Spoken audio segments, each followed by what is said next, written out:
137 ପୁଣି delivery charge ମୋର ପଡ଼ିଗଲା 174 ଟଙ୍କା। ଗୋଟେ ରୋଲଟେ ଖାଉଛ 174 ଟଙ୍କା ଦେଇକି। ତମେ ବା କହିଛ ଯୋଉଟା ଯେତେ ରେଟ୍ ଏଟା ଏତେ ଟେଷ୍ଟ ବୋଲି, ତେଣୁ ତମକୁ ଫଲୋ କରୁଛୁ, ମୋର କିଛି ଦୋଷ ନାହିଁ। ତାମାନେ ନା ଯେଦିନ ତମ ଦେହ ଟିକେ ଖରାପ ରହିବ ସେତିକି ଦିନ ମତେ ମଗେଇକି ଦେବାକୁ ପଡ଼ିବ। ନା ମୁଁ ସେମିତି ତମର ଖର୍ଚ୍ଚ କରିବିନି। ଯୋଉ ଦିନ 2-3 ଦିନ ଗ୍ୟାପରେ ଯଦି ଇଚ୍ଛା ହେଲା, କାରଣ ଏବେ ନୂଆ ବର୍ଷଟା ଆସୁଛି ନା, ତେଣୁ ଟିକେ ଖର୍ଚ୍ଚ ନ କଲେ ଭଲ ଲାଗିବନି, ବୁଝିଲ? ଓହୋ, ହଁ ଏକା କଥା।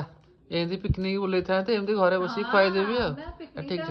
ପିକନିକଟା ବାକି ଅଛି, ସେଟା ପଛରେ, ଏବେ ନହେଲେ ବି ପଛରେ।